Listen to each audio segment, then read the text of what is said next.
Hello, everybody, and welcome back to the Dual Screens Gamescast. I am one of your hosts, Stephen Fontana, and with me, as always, each and every week, he brings just so much swagoo that it drips from his pores and onto his lap, in which he wrings out his shorts into a glass and sells it for thousands, literally thousands of dollars per ounce. It is Andy Asimakis. How are you, Andy? I want some of that swagoo. You have it all, baby. It is quite tasty. It's I've had better some than before. Michael Jordan's secret stuff. How's it going? It's going, man. It's going. Margarita in hand. You got a vodka drink, and our guest has wine in hand, and that's right. Our guest is the creator and co-host of Game Stuff, a podcast about, you guessed it, game stuff on your favorite podcast service of choice. It is Kalai. How are you, Kalai? I'm wonderful. Thank you so much for having me on. Thank you for being here. I know that this has made at least one of your co-hosts extremely jealous, which I did not know that your co-host Joe even would care to be on this show. But now that I know, the door is open, my friend. The door is open. But for those of you who have no idea what you just walked into, because maybe you listen to Game Stuff and you don't listen to Dual Screens, which is okay. I only hate you a little bit, but welcome. This is the Dual Screens Gamescast. This is a show where Andy and I, and sometimes a guest, go over the top stories of the big three companies, and we debate who had the best and worst weeks of it all, as well as discussing video games past, present, and future. The Dual Screens Gamescast posts each and every Monday for your listening pleasure on your podcast service of choice, including our host, Podbean. You could also find the video version of this podcast live on twitch.tv/dualscreenstreams every Sunday night when we record it, and the following night, thanks to Tricky, who told me the rules of Twitch, that I cannot put this up within 24 hours on another service. So thank you, Tricky, but that will go on YouTube on Monday nights as well. And if you are listening on Apple Podcasts, we would love it very much if you would give us a review on Apple Podcasts, because it helps the show tremendously. We did get a bunch of reviews, but they are all in broken English. So I have a funny feeling some, I don't know, Persian prince or something from somewhere has gotten into our database. It's gotta be Russia. Somebody got in there, and we got 5 reviews from that. I don't know. It is what it is. So maybe you could go in there, review it, and push those reviews down a little bit, because it looks a little suspicious. On this week's show, Andy, oh my God, Nintendo shows that it is not paper thin with its exclusives for 2020. Nintendo proves that Ghosts of Tsushima is a force to be reckoned with. Unreal 5 is absolutely unreal, and Microsoft went into damage control mode because of it. But before we get into that, let's tell you about our other shows that we have on this very same network. That's right, folks. You don't have to go anywhere else. Once you're subscribed to the Dual Screens Podcast Network, you get all of our shows. What other show are we talking about? Our flagship show. That's right. Dual Screens Podcast, an interview show where we bring on video game developers, voice actors, programmers. Doesn't matter. If they make video games, we want to talk to them about it, and we give them the platform to tell their story. And that posts each and every Thursday for your listening pleasure on your podcast service of choice, including iHeartRadio and Spotify. And by the way, like I said before, you just stay right here, right on this channel, and you will get that show. And every other Friday, you will get a seasonal show. And right now we're in the middle of season 1 of Dual Screens Versus, where Andy and I debate hot topics picked by a guest host who then moderates and gives us points that don't matter. So far, it's 1-1, Andy. No spoilers for anybody out there, but the points matter to you for some reason. I feel they matter do to me. Because I have the. Do you not win enough in image. life? Is that what it is? No, I have the dunce You need image. validation. The Did dunce someone not image hug that you I enough could as a get to child? go from left to right or right to left on the screen and land perfectly on our skulls, and I like using it, and I like it when it's on your dumb head.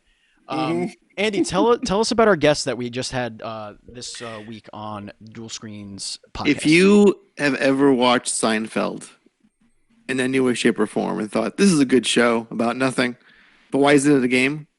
Well, look no further, because our show last week was, I think, the greatest episode of all time on our podcast. It was the funniest thing. We had on Ivan and Jacob. They're working on this Seinfeld adventure game as a pitch.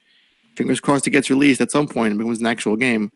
But oh my God, I thought I was a Seinfeld nerd before this. Nope, I was proven wrong. These guys are huge Seinfeld fans, and this game must happen. And that was a great episode. It was a lot of fun. Highly recommended. Highly. If you like what we do, you can support us on Patreon by going to patreon.com/NDS podcast, just like our Patreon producer, Colton, the apprentice Nestler. We cannot continue to grow without your support, and that $1 gets you a bonus episode every month where you vote the topic. It also gets you VIP access to our Discord channel where you can hang out with us and our indie dev former guests, and you essentially become part of the show because there's a mailbag section where you could ask us questions. You can play games with us. It's a great hangout. It's where all of the closest and most staunch Dual Screens fans hang out. And now it is time for everybody's favorite future T-shirt that Mr. Nuff still has not made for us. It is time for Adventures in Gaming, Gaming, Gaming, Gaming, Gaming, Gaming, Gaming. Andy? So I stopped playing PS1 games for a little bit. Oh, okay. It had to happen. I Moved think, on you know to what? the 21st century. It's been too long. I've been playing all these old games from like the 90s. I got to play a more modern game. And actually, I finished one this weekend. Believe it or not. Incredible. Yes, I finished D2 for the Dreamcast. Amazing game. Oh my God, it's 4 discs, Steven. It's 4 discs, a lot of discs. That's a lot of discs. Yeah. But I have a feeling you've handled plenty of discs in your day. Too many to count. 138 in a row. Wow. In a row. 38 discs in a row. That's impressive. But yes, a lot like my PS1 endeavors, I realized why I couldn't beat this game 10 or 12 years ago. Do tell. Because one of the FMV cutscenes would constantly loop on my disc. Oh my God. Okay. It was a scene of the main character starting up a car, like putting a key in the ignition. Okay. And it was just a loop of her doing that over and over again. I was like, oh yeah, this is why I stopped playing this game on disc 1 20 years ago. But I finally beat it. Got to It's a great resurface game. that disc, bro. It is a horror first-person light shooter RPG survival hunting game. It's a lot of stuff. That's a lot of A lot words. of things. That's It's word vomit. It's like 80 genres, but it all works so well. It's a great game. Check it out. Awesome. Kalai, what have you been playing? I know what you've been playing, and I'm very excited to hear you tell us all about it. Oh, yeah. I got into Children of Morta. I was actually recommended it by Matt, good friend of your podcast, Mr. Nuff. So I had gotten it for my birthday on Steam, even though you can get it on Xbox Game Pass for free right now. So if you have Xbox Game Pass, go check this game out. And I started playing Thursday, played for 4 hours, went downstairs, downloaded the game on Game Pass on my husband's PC and told him he has to play with me. We played Thursday night, Friday night, Saturday, and Sunday morning because we couldn't stop playing this game. Highly recommend it, especially if you have a person in your life that you're looking for a good co-op game in this time of quarantine. Yeah. I mean, if I had a gamer in the house with me that could play with me, that would definitely be very high on my list of games I would want to play. You Buzz could always play. Killington. Go ahead. You could always play with me if you would like. Yes, over the interwebs, I guess we can do that. Is it cross-play, or do you have to play all on the same thingy? Do you know? Well, it doesn't have online co-op. It only has couch co-op. See, that's where they get you, those bastards. I know, but Steam has the feature that you can share play. Share play. See, not all games support that, and all games should, because it's fantastic. And by the way, Buzz Killington getting the great Game Pass line in every show. Thank you, Buzz. That's it. You're timed out. Mods, time him out. Per show. That's it. Who Dat Ninja? Hello, welcome to the show. Thank you so much for hanging out. And of course, Joe. Thank you. Okay, so me. What have I been playing, baby? Yes. Me, baby. Me. This is perfect. You know what I'm playing, Andy? I'll tell you in my very special segment, A Minute of Apex Legends. Oh God, this has to go away. Is it Star Wars? Star Wars themes are happening in the segment. Season 5 is lit, my friend. Let me tell you, Season 5 is just going bananas right now. I am playing almost exclusively as the new character Loba, and she is awesome. She has a teleportation device. She chucks the thing, she boom to the thing, and she uses a store and she takes everybody's loot. It's really, really awesome. I'm having a lot of fun with it. Of course, that's not the only game I'm playing, but I figured I'd start it there with the Minute of Apex because I know all of you are just waiting. You're waiting with bated breath for the Minute of Apex. Especially, it's over, right? It's done now. No, we're not done there. I got 16 seconds. I know everybody loves it. Mr. TMNT, you love it. Buzz Killington, you love it. Andy, you love it. Tricky, you love it. I know everybody loves it. I think Mikey Kirsch might be the only person who actually does love it. Anyway, I'm having fun. It's a great season. If you want to play with us, you can play with us anytime on PSN. I am at Batchild27, so go ahead, look for me, add me, do it. Actually, can I tell you a quick funny story? Absolutely. I was telling everybody in my podcast that I'm going to be on your podcast tonight, and they said, "Oh, you're going to talk about PC gaming?" So he goes, "You're going to talk about Apex." I was like, "No, I don't play Apex." So Yeah, so I mean, it's it's a game that I'm playing. Whatever. Still, I rolled credits on Animal Crossing, which really doesn't mean anything in a game like Animal Crossing, but whatever, I did it. What else? I've been playing a game called Obey Me, which is a isometric action RPG. It's a pretty cool game. It's like a neon punk kind of future setting where you just kind of punch the shit out of demons and stuff, devils and demons and whatnot. It reminds me of a game we would have gotten on like the PSP or Vita, like just it feels like it belongs on the go as opposed to on like the big screen. It has a lot of washed out textures, and for some reason I played this at PAX East, and I really thought it was cool, but I was like, it's got some performance issue, like the frame rate drops a lot and whatever. And it turns out still doing that on PS4 Pro. It is still dropping frames, but I think it's got a lot of good bones there that it could be a pretty damn good action RPG. So I'm going to give it a little bit more time before I pass final judgment on it. Also, I've been playing former guest of the show, Adam Nickerson. He has a new game out, Andy. Yes, he you remember does. he created Ding Dong XL? Kalai, do you Mhm. remember Ding Dong XL? Were you a big fan of the Ding Dong? I don't even know how to answer that. Just answer it honestly. There's only Kalai. one way to answer that There's one question, way. You with a either like Ding resounding Dong yes. XL or you don't. I've never heard of Ding Dong XL. Okay, Ding Dong XL was an arcade game. It was very simple. You just tap the screen and the ball goes between and you're just avoiding obstacles. Well, he makes very, very simple games, and he actually got the Missile Command license, and he made Missile Command Recharged. If you have an iPhone or an Android, I recommend it 100%. It has limited play, but for like $4, I think you can unlock unlimited, infinite play, so you don't have to wait for like your lives to recharge and stuff like that. But it's a blast to play. He added power ups to it. He added experience points where you could upgrade certain things, like the rebuilding of your guns when they get destroyed. They like take time to respawn, but you could like speed that up. You could speed up the projectile speed. You could speed up or you could make the explosions that they make bigger. Just a lot of cool stuff. And it's addicting. So once you get into it, you can't stop. Andy, I think you would like it as well. So that's pretty much what I've been playing. All right, so let's sneak into the indie news update. We actually have a couple of pieces of news here.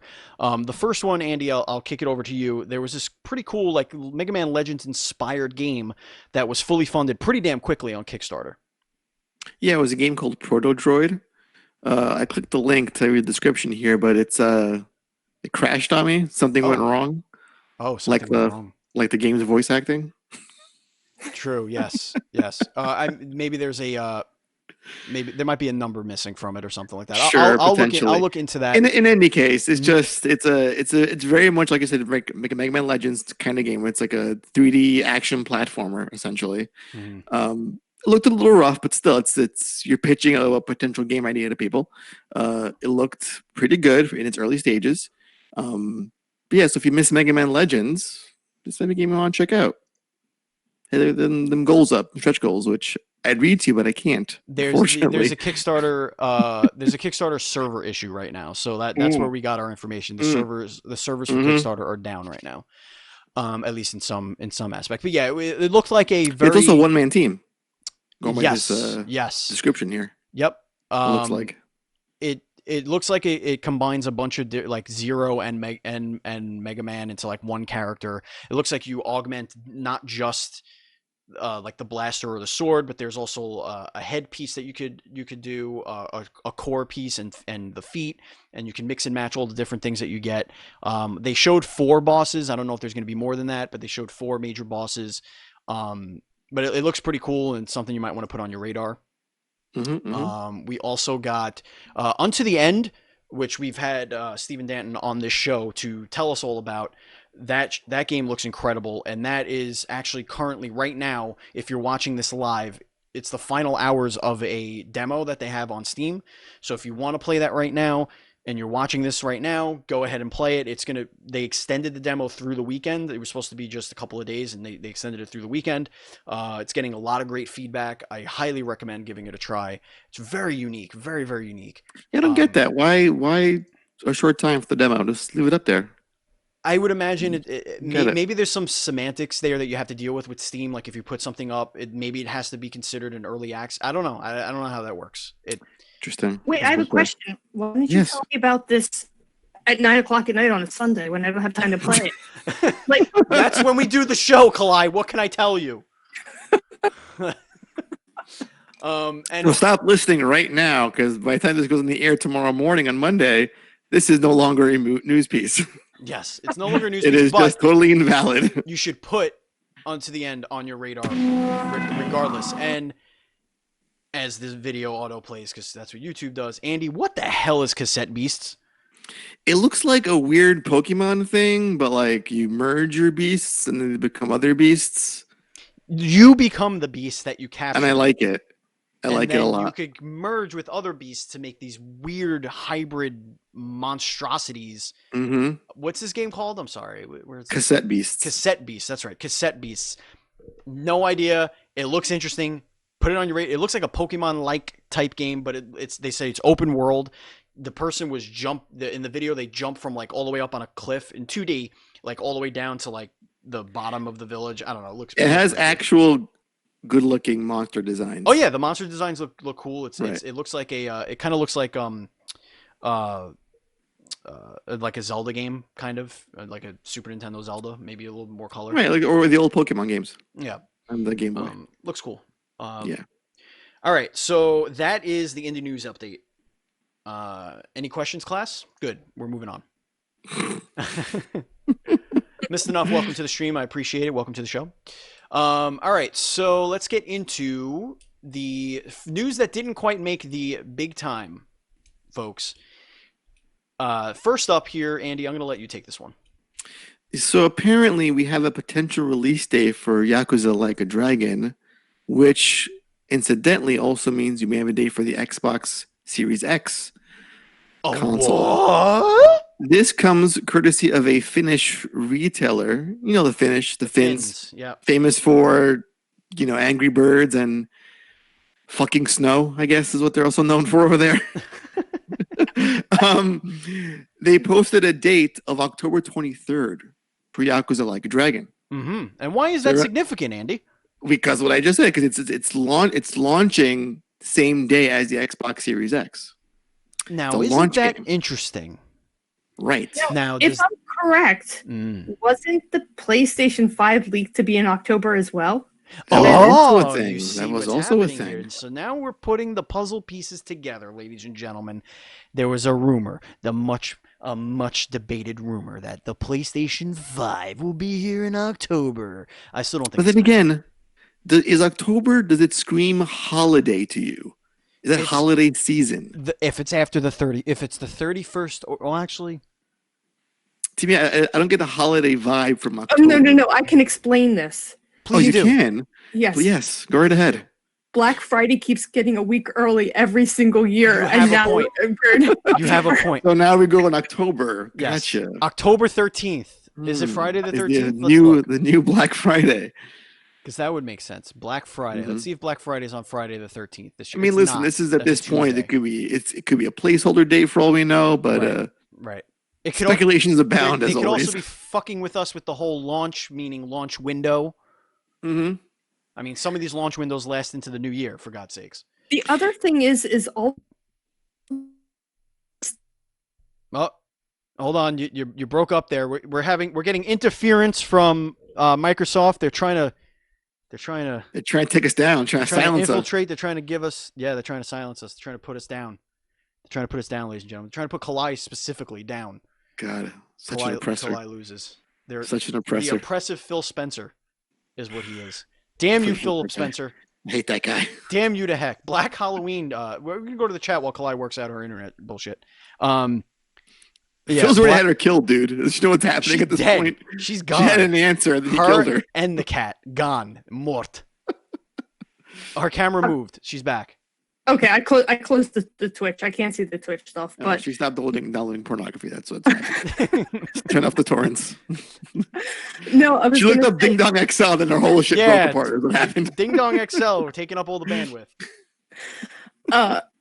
These games are all dropping on Steam, so that could be the Steam release date, because they're saying that it drops day one on Xbox. Right. Not that it releases with the Xbox. So, right. So that's weird PR speak. Like, yeah. It could be coming out on other systems before the actual Series X. But when the Series is out, it's going to be there, available. Who the hell knows with them? Speaking of Xbox and Microsoft, oh boy, the May 2020 Xbox One update has added things, ladies and gentlemen, and this is about as big as the news got for Microsoft, but I still didn't feel right putting it in the official. This sounds like hype to me. This could have been hype. It is adding genre and player count game filters. Ooh. Yes, that's right, ladies and gentlemen. The Xbox website posted the following. This is on the official Xbox website. The updated community page on Xbox One makes it clearer where your content is coming from and how to explore Xbox Live.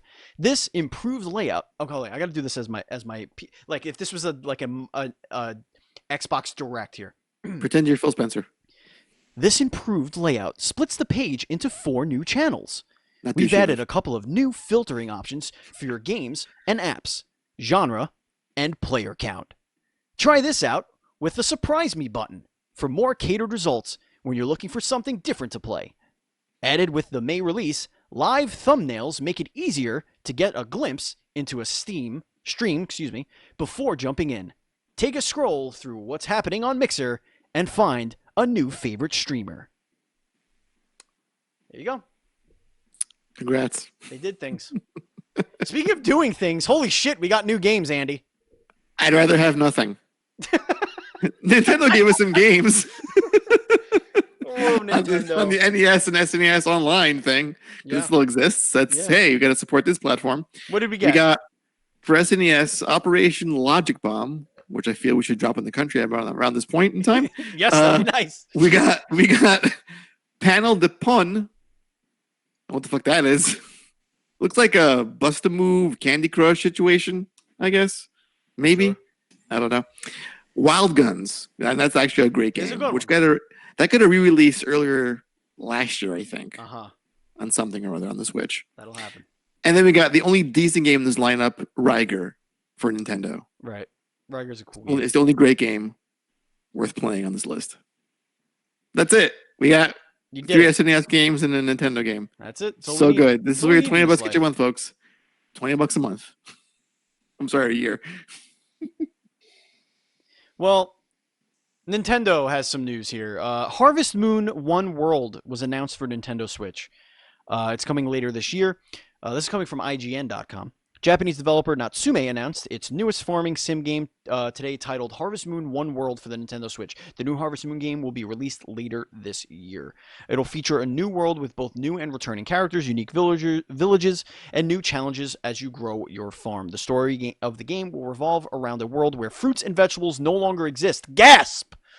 With players forced to venture beyond their towns and into the wider world to investigate a mystery and bring back produce into the world.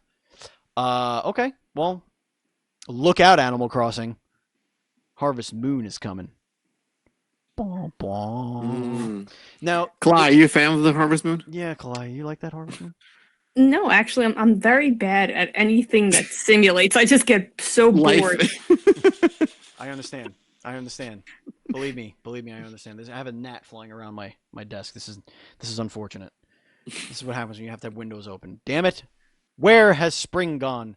Andy, that's not the only little... So that we know is coming, but now there's more rumors about what's coming to Nintendo platforms. So take us down this little rabbit hole. So apparently we should be getting...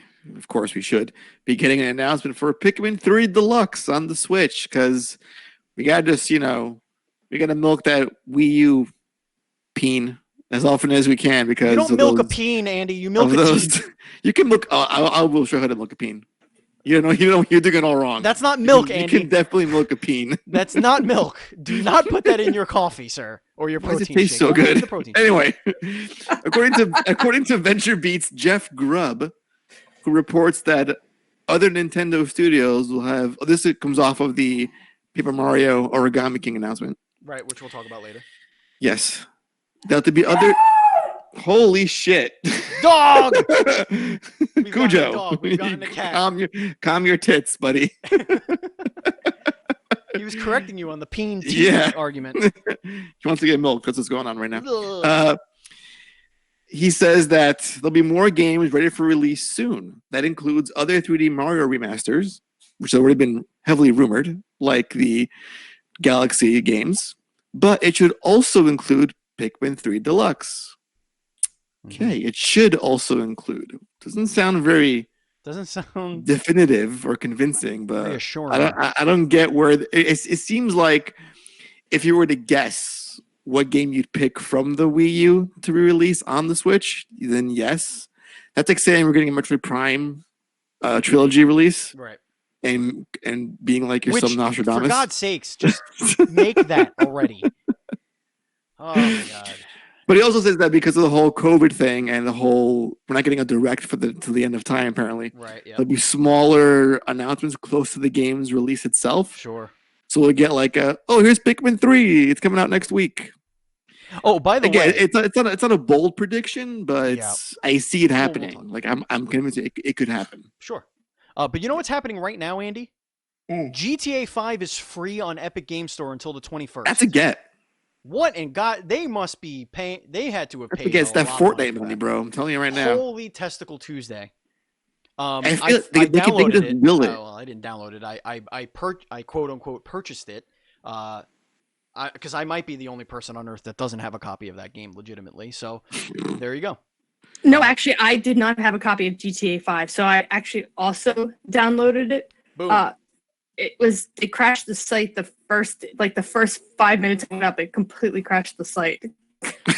That I don't understand. That game is that's wild. That's wild. And I also just want to say that people hate on PC, but I believe this month's PlayStation game is Farming Simulator, so I'll be playing GTA 5 while PlayStation people are playing the Farming Simulator. Well, I think that's your sim bias. That's really your you can't handle farming in real life, so you poo-poo it in the game version. That's right. See, we see where you're going with this. Hey, have you guys ever farmed? I had a grapevine when I was a kid. I grew grapes. I did that. Well, that's a very Greek thing of you to do. Grapes and olives. My parents have a small herb garden, which my children destroyed yesterday. So I know all about farming. Trust me. They should be playing that sim game first. I feel like they ought to practice. They should be. You're right. Okay, let's get into the Dual Screens report. This is where we're going to talk about major topics here from the big three plus a wild card. And at the end of that, we're going to decide who are the biggest winners and losers of the week. And actually, Andy, I'm going to start at the bottom just because we're a little closer to talking about that right now. But sure, Paper Mario is returning, Andy. We got ourselves a little trailer. Looks very cute. People are asking questions. What are the button prompts? Where's the experience points? People are losing Where's the gameplay? Where is the gameplay, Nintendo? People go to the school of Microsoft. Learn. No one knows what to do when it comes to gameplay. Damn it, Nintendo. Anyway, that game is coming out, I believe, June 17th, which is the same day as another video game coming out. That's coming out as well. Yes, another small. I want to get Kalai's thoughts on this announcement. You're a big Switch fanatic, Kalai. You adore your Switch. What did you think when you saw this announcement of a new Paper Mario game? I was really excited because I do like the Paper Mario games. I do like anything Mario. I've been a hardcore Mario fan. You know what? F Sonic, Mario for life. Gotta go fast. I didn't expect you to go that way. Shit, let's take a huge dump on Sonic's face. It's July 17th. I think it's 17th. I'm looking. Yeah, 17th. Okay, that is correct. Yes, and it's the same day as Ghosts of Tsushima. Meh. I think I'm in I'm in Kalai's boat here. I love this franchise, this series, but I love the first one. I love Thousand Year Door. Great games. But can you just don't do this whole like sticker shit? I don't want stickers in this game. Like you have to do stickers for attacks. I don't want that. Well, that's Just what make it like people an are actual investigating. RPG. Make it like an actual role playing game that's turn based that I'm used to. No weird sticker shit. That's my only ask of this game, and I doubt it'll be answered by Nintendo. Buzz Killington in the chat says, "Fun fact: they announced Paper Mario 64 days before its release date, so people are starting to think that it might be a hint at Mario 64." People are in quarantine too much. People, The days now it's starting to show. No, in reality, that's the number of folds that you need to do with a piece of paper to create Mario. You need to have 64 Right, folds. yes. origami. Right. Origami. But you know what? I'm all for this because 2020 looked pretty shitty for Nintendo outside of Animal Crossing. We don't know anything else. Not for their pocketbooks. No. for gamers. Not for their outside. spreadsheets. We don't know anything. I mean, what other games do we know that are confirmed right now, aside from Paper Mario? Farming Simulator. No, I'm talking about Nintendo published. Yeah, that was it. That's all we knew. It was just Animal Crossing for the whole year. Right. So And at maybe least some this Smash is happening. DLC at some point, hopefully. Yeah, but I don't care about that. And as much as I know there are a lot of people that do, there's only so much weeb sword boys I could get behind. But no, I mean I want Nintendo to dip into their well of well-established franchises, go to the history and give us a Star Fox, man. Give us that 2D Metroid. Give us go there. Give us an No, you're F-Zero. not, because I feel like they could easily, but we have Animal Crossing, came back, sold beautifully. And they thought, we should make another Pokemon something or other. DLC. What can we do? Let's do more Pokemon Mario. DLC, Yeah. that's what we got coming. We got the Pokemon DLC. yeah. That's Wait. gonna be big. Wait, you do have Xenoblade Chronicles Remastered. There's that. But did we need a remaster of that? Was that the one we needed? We got it on Yes. 3DS. We got it on You Wii know what, U. Steven? I'm going to go Kalai on this. Yes. That is a great fucking game. And more should play it. Not enough people play that game. And if anybody's a fan of Doctor Who, the Impossible Girl actually voices one of the characters in it. I thought that was a Fucking game coming out nerds. for the Switch. Nerds. In case you're wondering, it's a Doctor Who game coming out for the Switch. So as we mentioned, Paper Mario, the Origami Killer, is coming out on July 17th, but so is Ghosts of Tsushima. And finally, we finally got a company that knows what the words gameplay actually mean. And we got a Ghosts of Tsushima 18 minutes of gameplay, pretty much unfiltered, just really minimal narration here. Andy, why don't you walk us through this bad boy? So What did we see? this is Take Notes, Microsoft, and recently Nintendo. Yeah. This is all people want to see. Like, you can make announcements all you want. It's totally fine. You can do sizzle reels again. I'll allow it.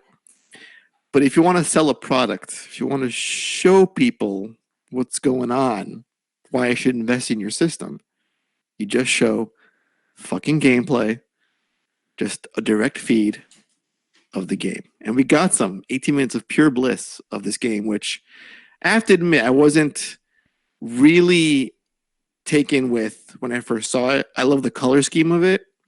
I love the whole samurai Japan aesthetic. But it looked like a generic, like a third-person adventure game. Yeah. Like an Assassin's Creed or a Tomb Raider, along those lines. Right. But then we saw it in full display. And it was that. Plus wind mechanics. Oh, yeah. We got wind mechanics, boys and girls. There we go. HD checkerboard wind mechanics. On a serious note, this does feel like it's a Tenchu. It's what Tenchu should be if there was a new Tenchu game around in these current times. I haven't heard the name Tenchu in a long time. In too long of a time, yeah. We got shades of that with Sekiro, I feel. Tenchu, but that still has that Dark Souls style of Mm-hmm. giant monstrosities that you fight at some point. Right. This seems more based in reality. Ghost of Tsushima. I got big Batman vibes. Plus, we got the whole what Sucker Punch does best, the whole good and bad aspect. You play as like Jin, or you play as like the Ghost. Right. Yeah. Right. The Ghost plays a little bit more like Batman. It's about terrorizing and making people, terrified. And then, but it's you know what? It's like Batman and Superman. That's kind of like the way I looked at it. Because Superman, he like just drops in the middle of a fight and is like, "We're gonna do this. Let's go." And that's kind of what the samurai's like. He just shows up in the middle of a town and he's like, "Here's my sword. Here's my crazy, scary mask. We're gonna do this." And everybody's like, "Huh!" And you're like, "Huh!" And then it's fight time.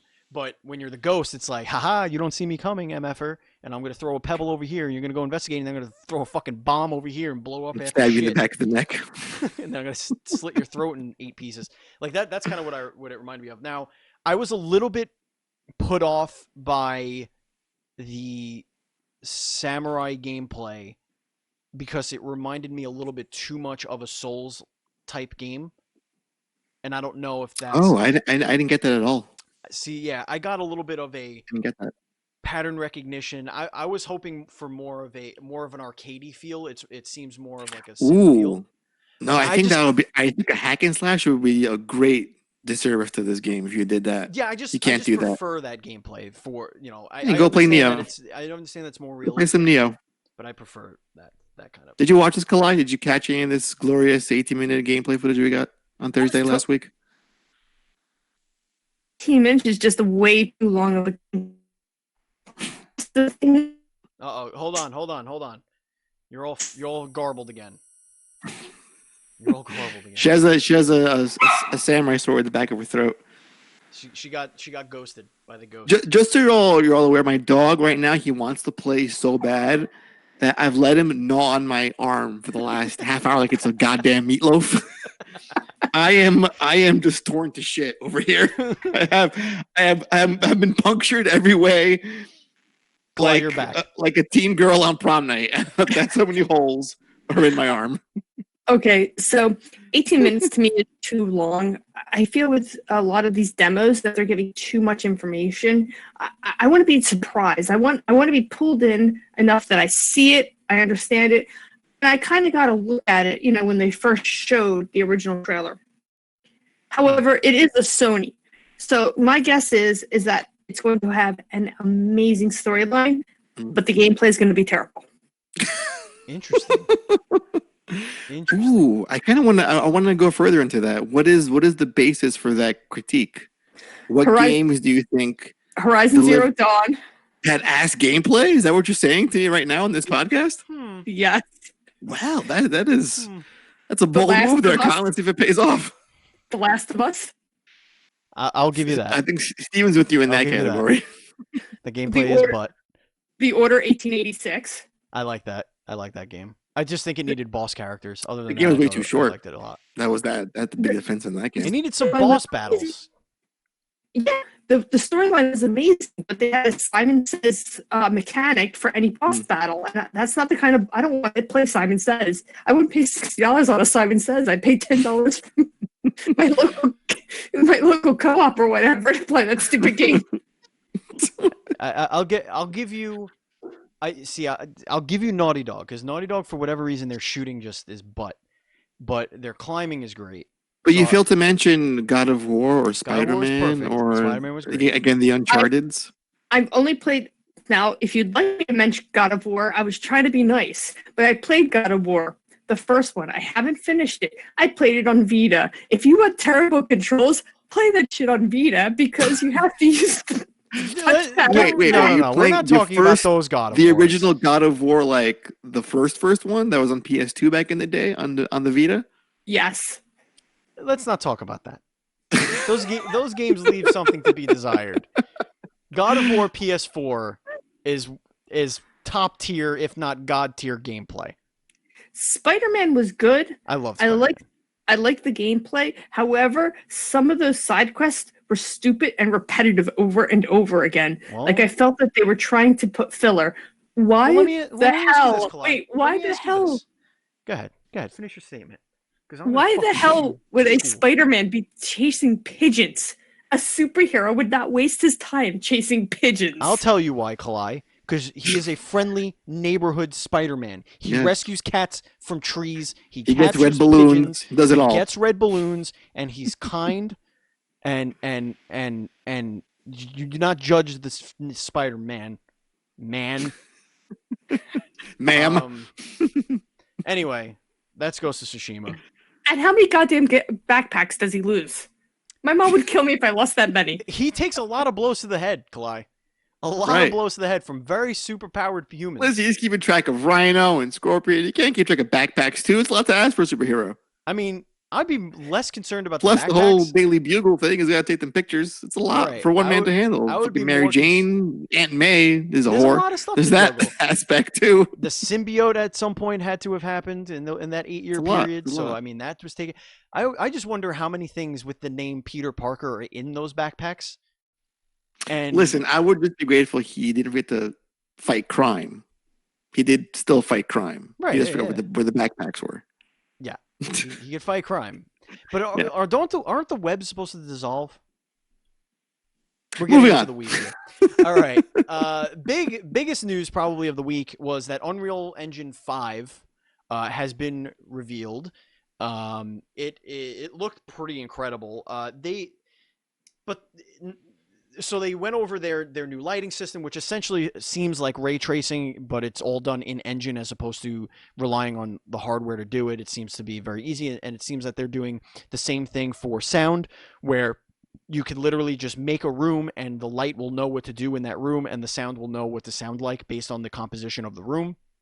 And you can take, and the other big thing is that they can now take like artists can now take what they make for movies, like the super high res textures, and just throw them into Unreal Engine 5, and it doesn't bog down any sort of system or whatever, because it's all done in this. I don't really know the science behind it. I'm not smart like that. But one thing that I want to point out, and this is the wild card, so just take that, understand that as the basis, but it also can also double as a Sony thing, because they went out of their way several times to say, this is running on a PlayStation 5.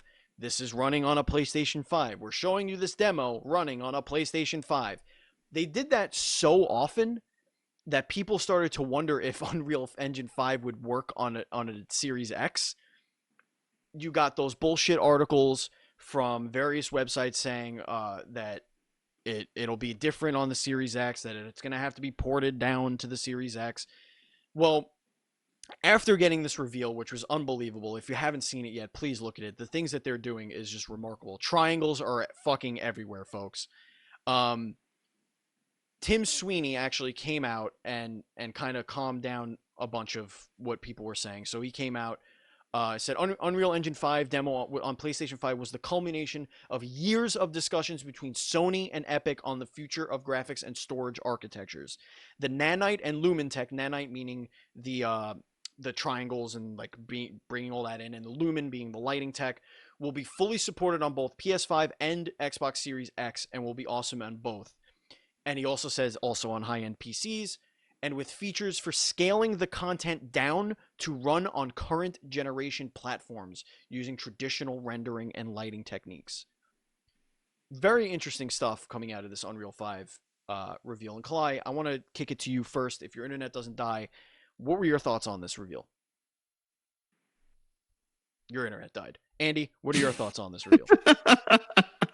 Well, I want to piggyback off the whole PS5 stuff. I feel like this is now going to be associated with the PS5, whether people like it or not, because that's what the marketing was all about. It was this awesome gameplay tech demo on a PS5, and was showing what next gen could and will look like.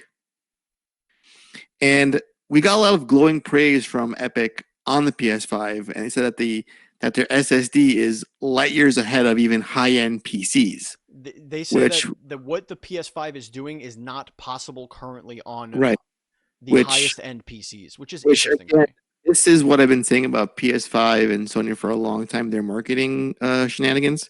is they're letting developers do the speaking and cheerleading for them, which is, I think it's a brilliant thing to do. Because Microsoft they play very hard, and it comes off very desperate and needy in my eyes. Like, here's how great our box is. Look how great it is. They talk about it. Sony is like, well, we're not going to say shit, but here's a handful of devs who've had their hands on it, and let them speak for it. Right. It works, I think, in so many better ways. You know, Buzz in the chat makes a good point. This is probably because of Fortnite that it works on everything. They even said it's going to work on Switch. Oh, for sure. Yeah, definitely. Okay, cool. Definitely. There was also a bit of news that we did not speak about that I just want to touch on real quick, and that was Tony Hawk 1 and 2 remake are coming in September. Oh yeah, that's the thing that's happened. I forgot about that one. That looks really cool. That that's pretty. That's how did you forget that? I don't know. It's a pretty big deal. I don't know. I just forgot about it, but I'm very excited for that. But I want to get back to this Unreal Engine 5. I think what this presentation showed me, and then I'll kick it to Kalai. What this presentation showed me is that for the first time, I truly feel that video games are going to make a real, tangible move into photorealism. Mm-hmm. And I both applaud that and I'm very excited for that, but I'm also terrified about that. Well, it's like they finally crossed the uncanny valley. Like many people try to do that and they just go tumbling down. It's like there was a great talk I once heard about graphic fidelity and facial capture, how at a certain point things become so real it's creepy. Yeah. And this, when you're watching them walk through this environment, it looks like it's live footage from something that's caught in a real world environment. Kalai. It's kind of stunning. Hit me with some silly shit. What did you think of this thing? I mean, I'm a PC gamer at this point. It's not. I don't think that the PS5 is going to be better than a top-end PC. I think when they say that, the average person to buy a PC, you're looking at maybe $1,200 for an average PC. And of course, the PS5 will beat that, but a top-end PC, it's not going to beat. I mean, it's amazing what they're doing. Even if their SSD is light years away, higher than a PC, which even, again, I can't even fathom that. The PC is going to catch up real damn quick.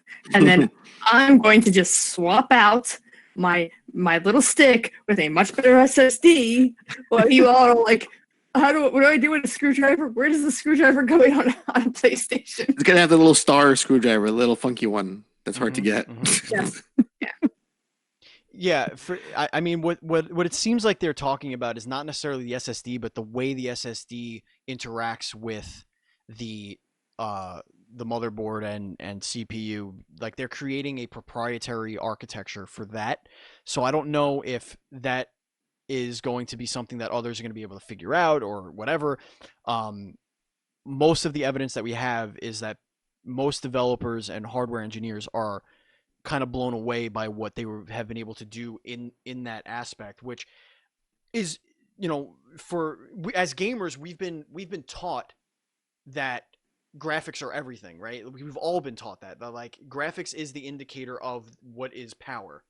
And for the first time ever, we're starting to see that that's really not what matters. And it actually started, for me, realizing this actually started with the PS3 and the cell architecture, because everybody kept talking about the cell processor. And I'm like, processor? Who gives a shit about the processor? And like, no, the processor is going to do that. And nobody could figure out how to use it for the first 4 fucking years of the goddamn system. But like, once we got to, mid-gen, you started to see that the cell processor might have been ahead of its time, and that was a true indicator of what next gen could do, like what AI can do based on the cell processor. And I think Sony's taking that approach. What I hope doesn't happen, though, the cell processor is why the PS3 both succeeded and failed so early. They made something that was so hard to do and so expensive to make that they priced themselves out in the very beginning, and they made it hard for developers, especially third-party developers, to do anything with it for years. I hope that's not what's going to happen with their what is it called, ISP, between the SSD. I think that's what they call it, the way that it communicates back and forth, sending the packets and bottlenecks and such and all that nerdy shit. Internet service provider? All I You know. just said What? Internet service provider? I think Is that's that what what they you called it. just I think they called it an ISP. Internal serial bus. I don't know. I don't know anything. Mhm. I Internal just serial hope, penis. yes, the internal silly penis. I just hope it doesn't hit a point where it's going to be prohibitively expensive to manufacture because of this. But it seems like it's not. I don't know. Well, I mean, I guess we'll see. But I'm with you, Kalai, on the fact that PC are going to probably catch up very quickly if they haven't already. But there's The also other problem is you got to be worried that the PS5 is going to take the biggest mistake the Vita ever did, and that's that proprietary memory. I mean, that means that it's going to be ungodly expensive when you need to upgrade.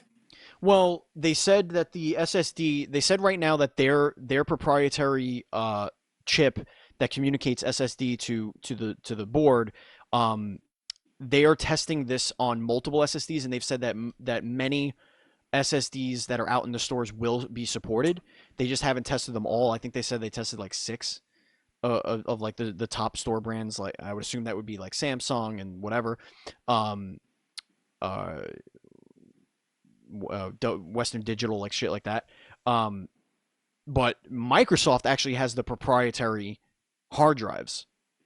They actually have the cards that you need to buy that say, that are.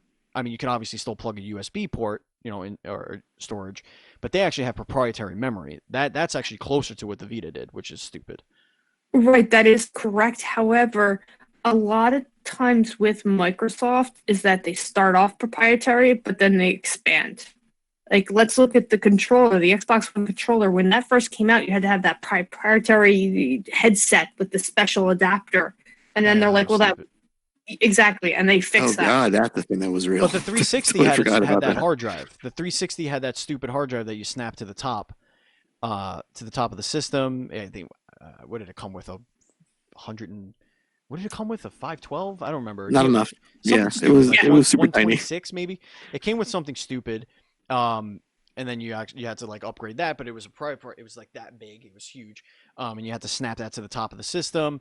But you could also plug in an external hard drive. I don't know if it supported the external hard drive. I don't remember, but I think both PS3 and 360 did not support external hard drives right out of the bat. I think it was later on that they added that feature. But either way, like, I know most gamers have an external hooked up for the games that don't necessarily need to be installed on the solid state drives anyway, like your smaller indie titles and stuff like that. So I don't think it'll be much of a problem. Also, the storage space, the out of the box storage space is going to be a problem. Like, they need to figure that out because games are only getting bigger. For God's sakes, if you want to play just the free Call of Duty Battle Royale bullshit, you need 188 gigabytes of space on your hard drive. That's absurd. It's a lot of space. That's why I don't play Call of Duty. Dead guy duties. All right. Anyway, Andy, what does Microsoft have to tell us? Not much of anything. Yes. Of any real value for Microsoft this week. I feel like a lot of the news, the Epic Unreal 5 announcement, and all the PS5 praise on their behalf and working closely with Sony for years, and the SSD praise. Microsoft was quick to sort of be like, "Hey, us too over here. Look at us. This applies to us too. Kind of, maybe, we're not sure yet." It was weird. It was when the footage came out. There was a tweet I saw. I think it was from Phil or from the Xbox official Twitter account. It had a list of Xbox One developer games that are using Unreal Engine for their games. Yeah. It didn't say Unreal Engine 5. Right. That's that's how you do PR speak, because people just assume that you mean Unreal 5, but not really. Just Unreal version ? And they were eager to see. There was an Aaron Greenberg tweet that really was like, it was such a turnoff. It was, wow, imagine what it'll look like on the most powerful console ever. It was like, bro, you have to calm down. Like, it's the desperation is like it's in the air at this point. Like, I get it. Like, I know you can't let your competitor have a little bit of like positive spotlight without you kind of chiming in there a little bit, but I don't like that. It's, you don't need to do that every single time. But what happens now is this engine and PS5 have an association that most people will think it's exclusive to the PS5, which it's not at all. But people don't understand. That's how marketing works. That's how headlines work too. Yeah. No one reads the updates. Yes. I can say sources say, close sources say that a new Silent Hill game is coming out, PS5 exclusive, and that blows up. And then there's an update a day later in the footnotes. Oh, it's coming to PC too. But no one reaches that. Like, less than half people read the updates. So the initial headline, the initial grab, is what makes the most impact. So what's happening now is most people are going to think that Xbox's reveal last week, the third-party gameplay reveal, which looked like current-gen games, which is what it was basically, is what next-gen looks like on Series X, which is completely untrue. They really and next-gen on PS5 is what Unreal looks like, only on PS5. Right. And that's, yeah. You know, it's a shame, but that's how people will see it. Yeah, and you know, they said anything that's being currently created in Unreal 4 will be able to be scaled up to Unreal 5. Sure, that's which totally is fine. fine. Guess where they didn't say that? During this review, Yeah. where they said PlayStation 5, PlayStation 5, PlayStation 5. It was a great relationship between Sony and something Unreal. is there. There's a partnership there. We're not sure what the scope of it is. I mean, they clearly had something where they were like, only mention us. Like, okay, you got it, boss. Yeah, but to what end? Because I feel like if it's an engine that's going to be available to every developer across every platform. Right. So what is the point of getting your name on the branding? Is it just because you've shown nothing for the PS5? And it's like, oh well, put our name on there. That should be fine. It could be. It could be definitely. Yeah. It could definitely be like a sly little way of being like, hey, we don't want to. We don't want to rain on Last of Us and Ghosts of Tsushima just yet. We'll wait till after July. Just put our name on there. It all makes sense. But Andy, Unreal 5, PS5, it kind of has a nice ring to it. Yes. Kalai, do you think that, and I know that this was supposed to be like a Microsoft thing, but like, do you think that after Ghost of Tsushima in July, we're going to say mid-August, do you think mid-August, mid-September, and then your mid-October launch, do you think 3 months, not even 3 months, 2 months is enough time for Sony to get hype out for PlayStation 5? I think the hype is already there. I think the hype came when they said that it's going to be backwards compatibility, which is one of the issues that I addressed with the next generation of this generation. When the Xbox X came out, and of course the new PlayStation 4 came out, I pondered that the next generation will have to have games. Because PlayStation came out with like something like a crazy like amount of games for their launch titles, like 100 games. Whereas Xbox didn't come out with that many. Xbox this time around is going to have the Game Pass, and I think that's going to be critical to their next generation. Mm-hmm. Yeah, it's going to be interesting to see if... So, because Sony flubbed the whole backwards compatible thing when they did their ear demonstration. Little presentation, but like they flubbed that by saying only our top 100 games perform perfectly, like we're backwards compatible. Like you shouldn't have said that. Shouldn't just put a number on that. Yeah, because that's what people, again, the headline said 100 games only available on PS5. Right. Which wasn't the truth. Right, which wasn't the truth. But what they should have said was very few games won't be supported. We haven't found those games yet. Just say that and then give it a number. To answer your question, I think August, if that's the official start time for them to start really marketing the PS5 and to start showcasing that because they typically don't want to rain on a current game. So I think I'm going to meet you halfway on this. I think Last of Us has more cachet than Ghost does.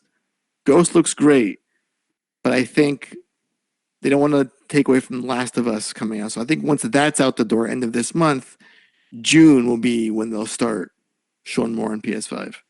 That's my prediction. Right.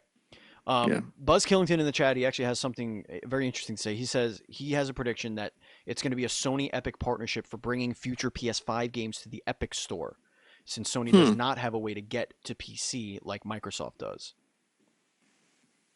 Which Via could Steam? be. Well, no, because PlayStation they have Horizon coming out on Epic. Right. So, yes, and if you want to go to bed with a terrible publisher.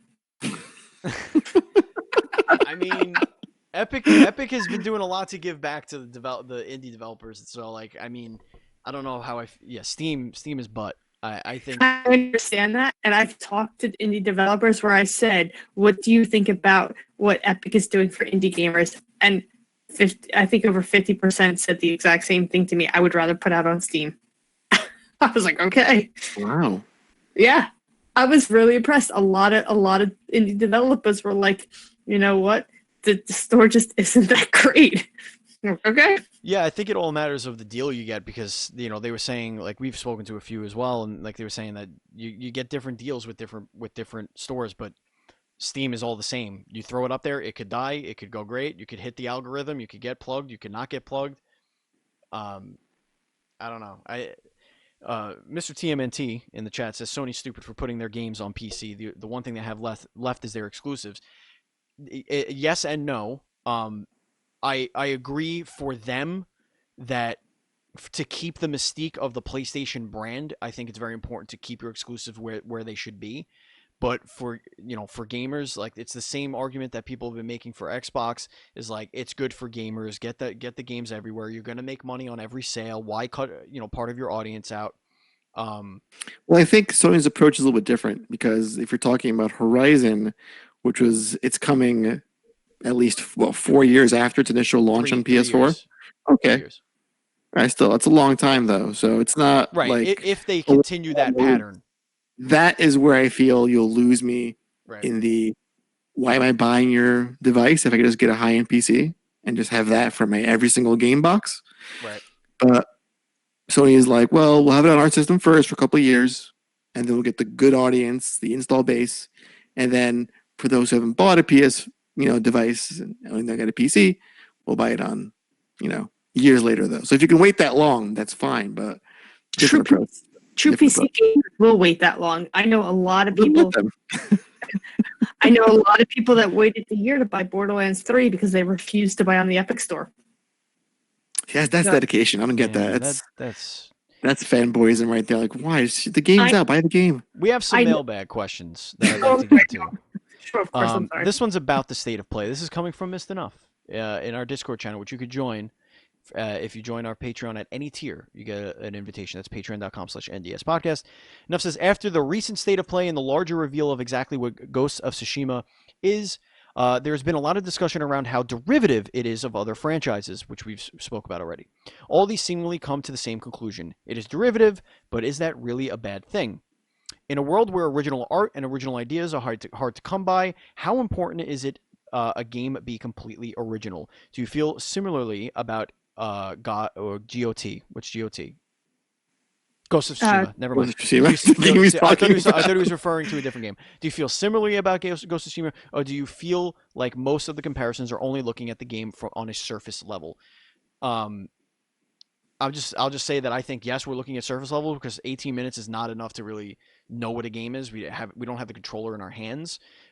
So I think all we have is comparisons. That's what happens all the time. Like, if I tell people what game this show is, like, they're gonna say, oh, it's like, Giant Bomb. It's like, oh, it's a news show. Oh, okay, I get it. It's a gaming news show. I'm like, well, yeah, but we're also kind of stupid, and it's more about the relationship. It's like, it's hard to really get into the nuance of what makes something original. But I want to kick it to Kalai first. What do you think? I think that what people come up with a concept, and then that concept is done time after time. And just because they use the same concept doesn't mean it's not original. The best example is roguelites. How many roguelikes are now on the market after being created? And each one of them has their own special thing. And I think that's what Ghost of Tsushima is going to be. It's going to have its own special thing that's going to make it great. And the storyline, I think, is going to really separate it from everything else. And that's basically what Sony is. It's great stories. Terrible gameplay. Mm-hmm. Andy. I could just say this is the one-word answer, or actually 2 words. Death Stranding. When the game tries to break from the mold and be different, people don't want it. They don't respond to it. Terrible game design. Well, that's the highly debatable. I will fight you on that. I fucking love that game. But when you try to have an actual original game, people don't want it. They want what they're used to. Right. It's like so it's hard to find. How do you you have to really like ride that line where like it's a familiar game, it's a familiar franchise, but how do we do things differently? I mean, Steve, we've had how many indie devs on our podcast with Metroidvania games? It's like, okay, we know that's the base, but 23. Why is it better? Why should I play yours over other ones? Oh, because we have this mechanic, or we right. You know, I think Ghosts, like Kalai, will have their own special flavor to it, which we haven't seen yet. Because you know, I mean, it has a cool samurai, like vintage samurai movie mode where you play in like all black and white. It has no HUD, no map or anything like that. Like you have to follow wind and birds and like all the shit to foxes to find out where you're going. Which is a cool thing. But we have another question. This is coming from Peter, also from our Discord. There's been a bunch of Ninja Turtle talk across the shows lately, which is true. We do talk a lot of Ninja Turtles. That's all you. I blame you fully for that. Which is great because Ninja Turtles are my jam. Question: who is your favorite villain from across the Turtles universe? Whether it's from one of the TV shows, the movies, the comics, or video games, it could be all your choice. Kalai, who's your favorite Ninja Turtles villain? I'm gonna go classic with Shredder here. Yeah. It's just I grew up with the original movies. I tried to watch the new movies. It just wasn't the same for me. Sure. Yeah. No. Of course. Yeah. So well, I'm definitely kind of blue in that first movie for sure. So there's actually an interesting story about the first Michael Bay movie. Apparently, people were so up in arms over the fact that like I forget the actor's name, but that white dude was Shredder. Remember in the coming attraction, he looks at the suit of armor and it like went over his face and everything like that. That people were so up in arms that they went back and reshot the movie to have an actual Orokusaki Shredder. Was it like General Shredder or some shit like that? Like he's a military guy. Yeah, the original pitch. It was something stupid like that. Yeah, like he was a shrewd businessman that had this ancient armor that he would wear and make him super crazy powerful. Whatever. So yeah, that's interesting. For me, and then I'll kick it to Andy. For me, it's Krang. Now here's why. I think Krang is one of the dumbest designs. I hate Krang. I think he's stupid. But any villain that makes Shredder his bitch, like Krang does in that 80s cartoon, is a badass. I just full stop. It's kind of like when Lord Zed showed up on Power Rangers and was like, Rita, you terrorized these guys for a whole year. You couldn't get the job done. It's my turn. Sit down. And then in the movie, Ivan Ooze shows up and he's like, Zed, Rita, you suck. Sit down. I'm handling this. That's what I kind of like in my villains. I like a big bad villain to come in and be like, you other villains suck. Andy, who's your pick? I'm going to go Baxter Stockman. I like Baxter. He's good. Because he was completely insane in the comic books. He tried to kill April many times. Poor April. He became a cyborg at one point. And Donatello actually kept his body because fucking, of course, why wouldn't he keep his body? It's for science. And then he came back, and then there's nanomachines and all that shit, nanobots and what have you. But I also liked his cartoon version where he was a fucking fly. And the Mousers are great. And the Mousers, yeah. Yeah, the Mousers are great. Yeah. Missed Enough says Leatherhead is the right answer here. Leatherhead. I like Leatherhead. He was cool. Yeah, if you like fucking Gumbo. Pain in the ass in the video game. And what Turtles in Time? Pain in the ass. Right? It was Turtles. I think it was Turtles in Time. Yeah. I want to actually expand on it. Why? What makes him so special? Oh, Missed Enough? Yeah, Missed Enough. What makes Yeah. him so special? Yeah, I think why? Mr. Is it a TMNT, gator? Is it an apropos, accent? Is it Mr. the accent? TMNT with the very, very apropos name says Rat King 80s 90s cartoon. Rat King Oh was boy. cool. I liked the toy design. He had a cool Why not just go texture to fucking him. Mutagen Man? Mutagen Man sucked. Or Triceraton, for that matter. Triceratops was cool though. He came Or from like another fucking dimension. That was cool.